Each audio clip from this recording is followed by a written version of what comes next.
Yeah, on est en direct. Bonjour tout le monde. Bonjour sur la page du CFCI. J'ai repris le contrôle encore une fois. Je me présente, je suis coach Véronique Girard et je fais partie de la belle équipe du CFCI. Et ce matin, j'ai le grand plaisir d'être en entretien avec coach Désiré Wanter. Bonjour coach. Bonjour, bonjour coach Véronique. Comment vas-tu, belle dame? Ça va, je vais très bien. Je vais bien, Ah, merci. Et, super. et toi-même? Très bien, très heureuse d'être en contact avec l'Afrique ce matin. Nous, on est le matin, en Afrique, c'est l'après-midi. Oui, Donc, je suis oui. très heureuse d'être là et de commencer cette belle série d'entrevues avec les gens qui ont fait leur formation de coach professionnel certifié au cours de l'année 2022 au CFCI. Présente-toi pour commencer. Qui es-tu? Qu'est-ce que tu fais dans la vie? Alors, qui je suis? Qu'est-ce que je fais dans la vie? Déjà, je dis merci pour cette belle opportunité qui m'est donnée de parler de moi. C'est vrai que ça n'arrive pas souvent. Alors, je suis moi, je suis Désirée Wante. Qu'est-ce que je peux dire? Aujourd'hui, mon parcours, je suis enseignante de profession à la base. J'ai fait une école normale supérieure au Cameroun, à Douala, où je suis sortie professeure de lycée. Et donc, après quoi, j'ai enseigné 20 ans, une vingtaine d'années, et je continue d'enseigner, bien sûr.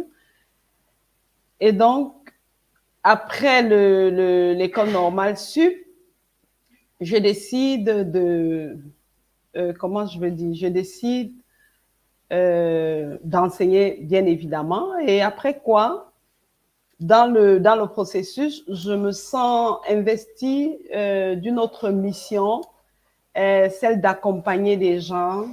Et donc, je me lance dans la formation professionnelle, dans la formation professionnelle. Ensuite, de fil à aiguille, je me retrouve dans cet accompagnement, je veux dire cet accompagnement pur avec le coaching via l'école du CFCI. Donc, voilà, brièvement, je vais dire en gros ce que je suis. Je suis également maman de 5 enfants. Je suis épouse, je suis, comment je veux encore dire, euh, chrétienne. Donc, c'est un mélange, un ensemble d'un certain nombre de choses qui fait ce que je suis aujourd'hui. Tu m'as parlé de mission. Tu sais, la mission d'une enseignante, c'est d'enseigner, c'est de partager. Qu'est-ce qui a évolué dans cette mission-là qui te fait justement dire, ah, mais j'aimerais me former en coaching, j'aimerais aller chercher une certification pour être une professionnelle du coaching et non juste faire ce que je pense que c'est. Qu'est-ce qui a fait cette évolution-là dans ta vie? Alors, ce qui a fait cette évolution dans ma vie, c'est le besoin que j'ai pu lire dans mon auditoire. Et ce que je faisais au quotidien, parce que abusivement, c'est-à-dire que moi j'ai porté le nom de coach. Pourquoi? Parce que ici chez nous en Afrique, il y a une confusion réelle entre le coaching, l'accompagnement, la formation, le consulting. On met tout ça dans le coaching. Et donc, je sentais véritablement un besoin de me former pour connaître mieux c'est quoi le coaching. Pour la simple raison que les mêmes problèmes revenaient, c'est-à-dire qu'on accompagne quelqu'un dans ce qu'on sait. On lui dit des choses à faire, des choses à ne pas faire, et on se rend compte que le problème, il reste intact. Et donc, du coup, j'ai dit, il y a certainement quelque chose qui ne tourne pas rond. c'est tout ce qui m'a poussé à chercher à comprendre davantage c'est quoi le vrai coaching et aller donc chercher cette certification qui me permet aujourd'hui de voir toute la différence, tout l'écart qu'il y a entre ce que je faisais avant et ce que je fais aujourd'hui. Ah, et si tu me disais un peu, quel est l'écart justement, quelle est la différence entre ce que tu faisais avant et ce que tu fais maintenant grâce à avoir fait cette formation de coaching et de comprendre qu'est-ce que c'est un vrai coaching? Voilà. Donc, ce qui fait la différence aujourd'hui, c'est que avec la formation que j'ai reçue, dans la très, très, très bonne formation, je dois le dire aujourd'hui, que j'ai reçue de vous, autres enseignants, et tous les autres enseignants du CFCI, et la différence est fondamentale. L'une des choses fondamentales que j'ai appris dans le coaching, en fait, c'est que c'est la solution vient de celui qui est accompagné.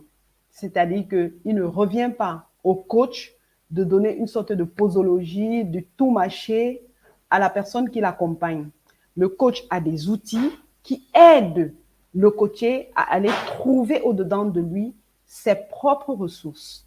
Ça, c'est quelque chose de fondamental que j'ai appris dans le coaching et aujourd'hui, avec la pratique, je me rends bien compte que c'est tout à fait différent de ce que j'avais comme pratique et je peux commencer à voir des résultats. Donc, primo, les ressources viennent, je vais dire, les ressources viennent de la personne qui est accompagnée. La personne qui est accompagnée sait où il voudrait aller.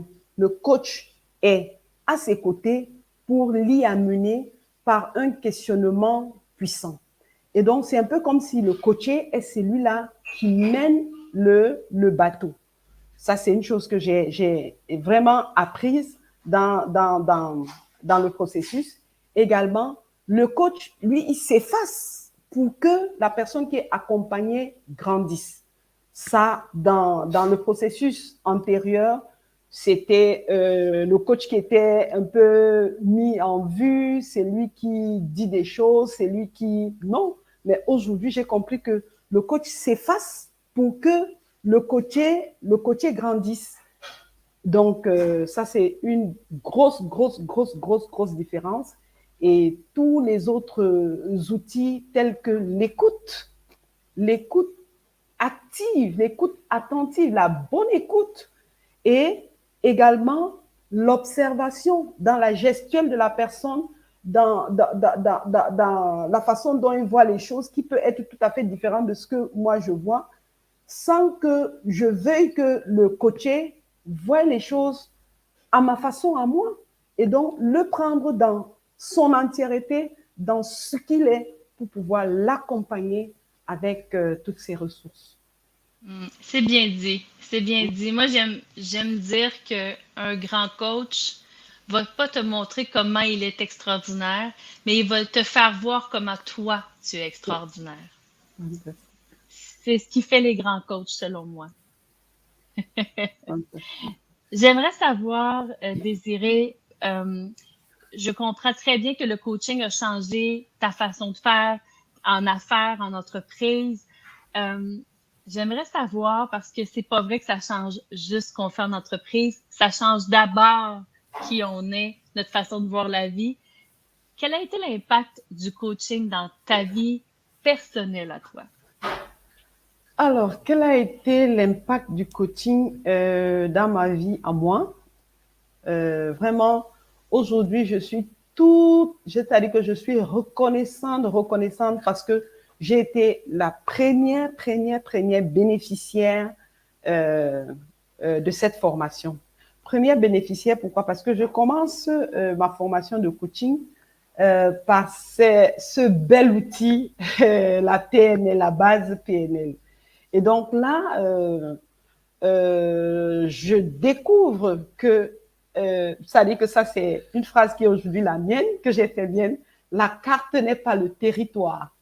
Et donc, c'est vrai que si c'est vrai que je pouvais le dire dans d'autres circonstances, je le comprends mieux en faisant la base PNL pour dire que chacun a sa représentation du monde et que ça dit que on n'est pas obligé de voir le monde tel que les gens voudraient qu'on le voit ou bien de demander aux gens de voir le monde tel que nous le voyons. Ça m'a permis, c'est-à-dire que la formation m'a permis de revoir, c'est-à-dire que mes positions par rapport à la rigidité, par rapport à vraiment à la rigidité et d'avoir cette notion de flexibilité et de comprendre que, c'est-à-dire que la représentation du monde est tout à fait différente. Et aussi que notre background, notre éducation, comment je vais dire, notre formation nous a modélisés d'une certaine façon et que les gens peuvent agir par rapport à leurs croyances, par rapport à leurs valeurs, par rapport à un certain nombre de choses. Donc aujourd'hui, ça veut dire que je vais dire relativiser, ce n'est pas un terme assez parlant pour dire que je peux comprendre grâce au coaching que quelqu'un pense autrement, mais tout à fait différemment de ce que je pense. Ça m'a vraiment, vraiment, vraiment apporté en moi, c'est-à-dire la notion de non-jugement. C'est quelque chose de fondamental. Aussi, au niveau de ce que je dis, ça j'ai appris lorsque j'allais à l'église avec les parents, oui, il faut bien parler, mais je crois que c'est dans les accords Toltec, quand on dit que ta parole soit impeccable, avec tout ce qu'il y a derrière, j'ai compris que vraiment, tout ce qui sort, tout ce que je dis ça veut dire que doit être, comme on dit, ça veut dire que entouré de bienveillance. Et ça, le coaching m'a appris ça aujourd'hui. Aujourd'hui, c'est-à-dire, toutes les fois où j'ouvre ma bouche, je me rassure que ce que je dis est écologique. Et ça, c'est la notion d'écologie que j'ai également apprise avec la formation de coach et la PNL, la notion d'écologie dans ce que je dis. Est-ce que ça ne heurte pas l'autre? Avant, je le disais de façon, c'est-à-dire que je n'avais pas pris conscience que tout ce que je dis doit avoir, c'est-à-dire que doit être enrobé de bienveillance, de non-jugement. Ça, c'est des choses qui, aujourd'hui, je peux voir et ça améliorer mes relations avec les enfants, mes relations avec mon environnement. C'est pas que j'étais, comment je vais dire, mal poli et tout, mais je n'avais pas la conscience que ça doit être un style de vie, ça doit être un état permanent. Et d'entretenir la bienveillance envers tes enfants, envers les gens que tu côtoies. Et j'ajouterais d'entretenir la bienveillance envers toi-même. Parce Voilà. que ce qu'on s'offre à soi-même, on peut par la suite l'offrir aux autres.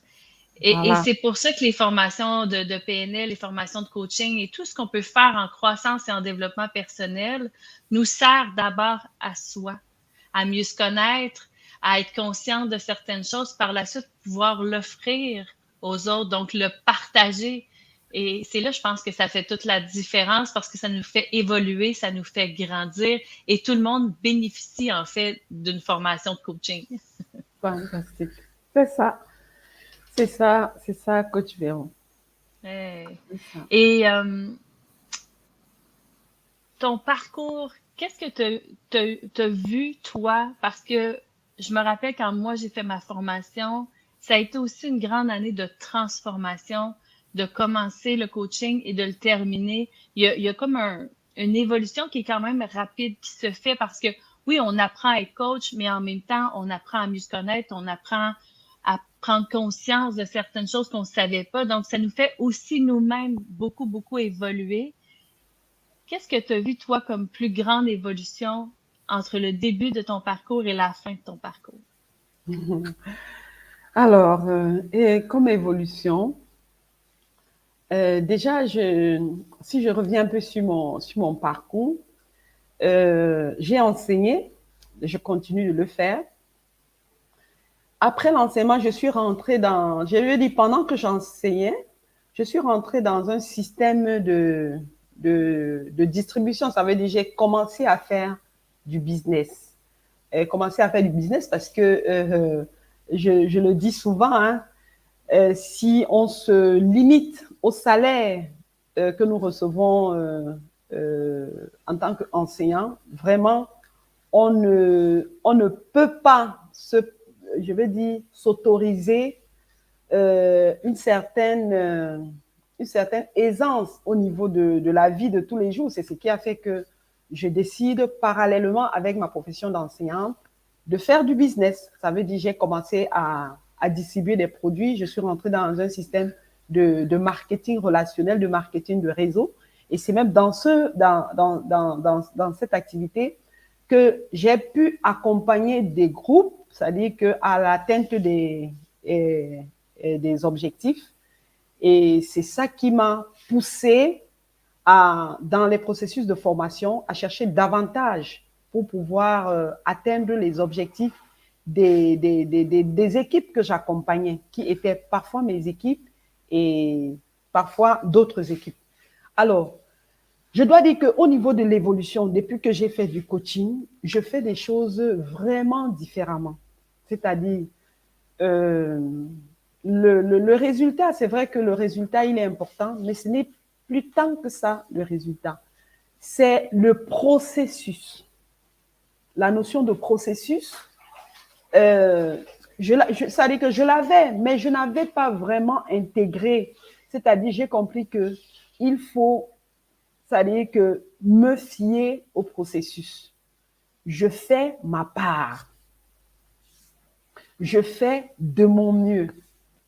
Je ne m'attache pas au résultat, mais je suis dans le processus. Et donc aujourd'hui, ma façon de travailler, que ce soit dans l'accompagnement, que ce soit dans mes propres activités, je me rassure juste que j'ai fait ce que je devais faire et que j'ai bien fait ce que je devais faire. Et puis, je fais confiance au processus.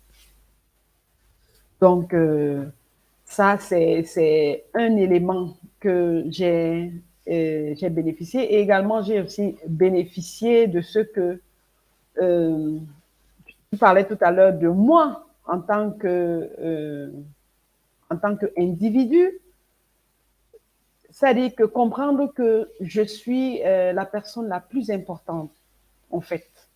Et parce que je suis la personne la plus importante, c'est-à-dire que je dois prendre soin de moi à tous les niveaux si je devais pouvoir prendre soin des autres.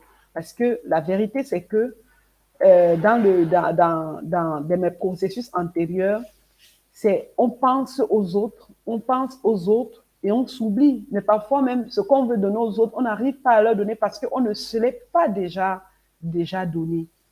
Et ça, ça dit que je suis aujourd'hui vraiment euh, transformée de ce côté-là, entendu que je prends soin de moi véritablement pour pouvoir prendre soin des autres. Qu'est-ce qui est bon pour moi? Qu'est-ce qui est bon pour moi? Pas toujours ce qui est bon pour les autres. Mais en fait, si on prend soin des autres, mais qu'on se néglige soi-même, on n'entretient pas la bienveillance, on entretient la négligence. Donc, c'est Ah, important de le comprendre aussi parce que on peut pas offrir aux autres ce qu'on n'a pas. C'est pas possible. ça Donc, il c'est. faut déjà avoir pris soin de soi Mhm. pour ensuite avoir l'énergie, avoir le temps et être capable de le faire. Donc, si moi, je vais pas bien, je peux pas t'accompagner, je peux pas t'aider. Donc, c'est vraiment important comme coach de, de prendre soin de soi et pour pouvoir l'offrir aux autres. Et c'est une phrase en anglais, mais walk the talk, ça veut dire faire ce qu'on dit aux autres aussi. Donc, Mhm. si moi, comme coach, je te dis, Désirée, c'est important que tu prennes soin de toi, mais que je ne le fais pas, bien, c'est pas ce que je démontre aux autres. Donc, si Ah oui. je choisis de prendre soin de moi, je t'enseigne aussi d'une certaine manière à le faire. Donc, Mhm. plus on le fait, et c'est ce qu'on enseigne à nos enfants aussi. C'est Moi, ça. je le vois avec mes grandes filles, avec ma fille qui va être maman bientôt à son tour. Je vais Vraiment. m'assurer qu'elle choisisse de prendre soin d'elle pour être une bonne maman parce que être une bonne maman, c'est important. Et avant tout, elle est Audrey. Donc, pour moi, c'est vraiment important d'entretenir la bienveillance et non la négligence.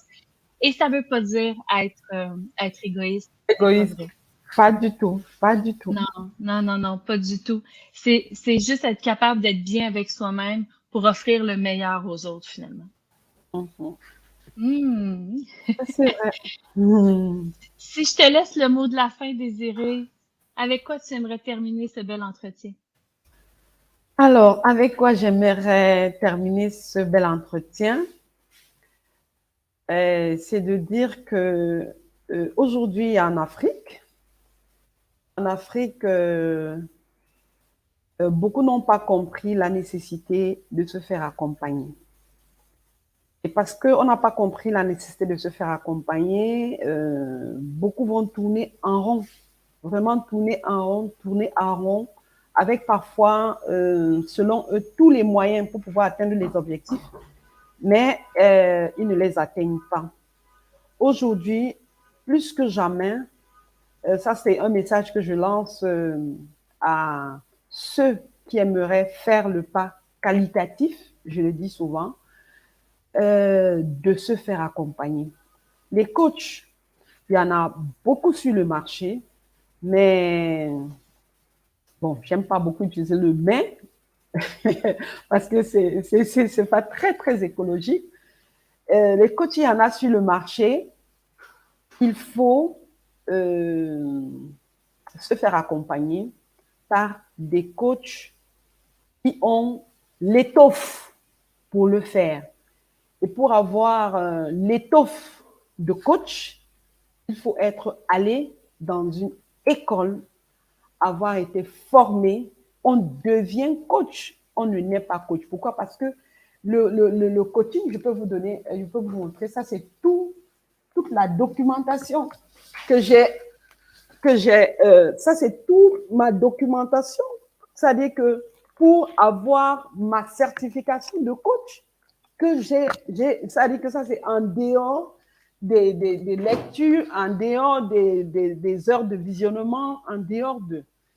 De la pratique aussi, En parce que dehors, voilà. c'est important. On vous demande, en fait, quand on fait notre formation de coach, on pratique beaucoup.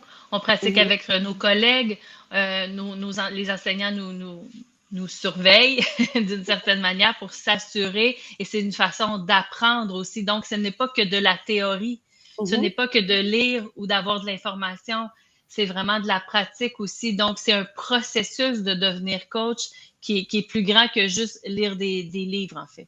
Voilà. C'est un processus avec toutes les pratiques que nous faisons, les ateliers de travail et tout. Donc, je lance un appel peut-être en Occident, les gens ont compris la nécessité de se faire accompagner, mais en Afrique, pas encore. Il y a de bons coachs. Je ne dis pas qu'il y en a de mauvais, mais il y a de bons coachs. Alors, faites-vous accompagner, faisons-nous accompagner, parce que même moi, en tant que coach, je me fais accompagner, je continue de me faire accompagner dans un processus d'atteinte des objectifs, parce qu'on n'a pas toujours tous les éléments qui nous permettent de voir clair. Donc, ça, c'est ce message fort que je laisse à je me dis, au public africain qui ne comprend pas encore la nécessité de se faire accompagner. Et donc, faites-vous accompagner, et pour les formations, je dis, moi, je suis ouverte. Peut-être vous aurez mon numéro de téléphone, je suis sur WhatsApp et tout. Vous pouvez me contacter pour toutes les informations qui pourraient vous aider à avoir un accompagnement, parce que ce qui est bien avec le monde du coaching, c'est que si je ne peux pas, je vais référer à quelqu'un qui est bien meilleur que moi ou bien qui est supérieur. Et à côté comment je vais dire, du coaching, je vais dire de l'accompagnement, il y a des écoles de formation qui vous donnent certains outils pour pouvoir réussir. Et là, c'est l'occasion de parler encore du CFCI, vraiment le CFCI qui m'a donné cette formation de qualité pour le coach que je suis aujourd'hui. Oui, on a une question ici de Benjamin qui nous demande est-ce que la formation se déroule en ligne ou en présentiel? En fait, oui, la formation se déroule en ligne par Zoom. Et le coût de la formation, est-ce que tu sais en francs CFA le coût de la formation désirée pour le coaching? Le coût de la formation, oui, pour le coaching, c'est 5 000 dollars canadiens. Ça correspond à 2 millions 500 000. OK, d'accord, merci. Je suis pas toujours parfaite à faire la conversion. Ça correspond à 2 500 000, peut-être un peu moins parce que le franc canadien, le dollar canadien est légèrement inférieur au dollar américain, mais c'est plus ou moins la même chose. Ça fait dans les 2 500 000. D'accord. Donc, et la formation, elle est donnée, elle commence en mars et elle dure presque toute l'année, en fait, pour se terminer début décembre avec une belle graduation qui aura lieu encore une fois. Oui, c'est en ligne au Canada. En fait, c'est en ligne à partir du Canada, mais c'est disponible partout dans le monde. C'est la beauté, en fait, du coaching. Si je prends quelques minutes pour partager mon expérience à moi du coaching, ce que j'ai trouvé le plus extraordinaire, c'est la richesse des gens que j'ai rencontrés. J'ai maintenant des amis partout dans le monde. J'ai Radija qui est en Suisse que j'ai rencontré à mon école à moi qui maintenant travaille avec moi au CFCI. J'ai bien sûr toi, ma belle Désirée, et tous les autres élèves que j'ai eu la chance de rencontrer. Mais c'est la richesse que le coaching m'a apporté de rencontrer des belles âmes qui partagent le même désir que moi. Je pense dans une grande mission de contribuer à un monde meilleur. Pour moi, c'est ce que j'y vois. Ah, merci Cyril est là, il répond aux questions. C'est beau ça. Une belle équipe, une belle équipe. Et j'ai pas pris le temps, mais j'ai vu Isabelle et Radija, justement, qui font partie de l'équipe du CFCI, qui nous ont dit bonjour tantôt. J'ai pas pris le temps de leur dire, mais je les remercie. Merci. Et oui, Radija qui dit c'est une réelle aventure humaine. Exactement. Avant le business, avant tout ça, c'est une rencontre humaine, c'est des humains à humains. Et c'est là qu'on voit que finalement, il n'y a plus de différence de couleur, il n'y a plus de différence de religion. Il y a sûrement des différences de valeurs, mais on est capable de les mettre en communion plutôt que juste de voir la différence de nos valeurs. Et ça fait un échange qui est extraordinaire. Fantastique. Fantastique. Merci Désirée d'avoir accepté d'être la première des entrevues parce que je vais le faire avec tous les élèves qui vont accepter, qui ont fait le coaching en 2022. Ça va nous permettre de les connaître, de les rencontrer, de les faire connaître au monde entier. Et écoute, je te souhaite le meilleur. Bien sûr, nous, on a la chance de se voir très souvent et de se parler, de se rencontrer. Et merci d'avoir accepté cette belle entrevue. C'est moi qui te dis merci. Merci beaucoup, Coach Véron. Merci beaucoup. Merci. Donc, pour tous ceux qui auraient des questions, vous pouvez aller sur le site Internet du CFCI, vous pouvez aller sur notre page Facebook et Cyril ou quelqu'un de l'équipe va se faire un plaisir de vous répondre. Et je vous reviens la semaine prochaine avec une nouvelle entrevue. Merci à tous. Bye bye. Merci. Bye bye.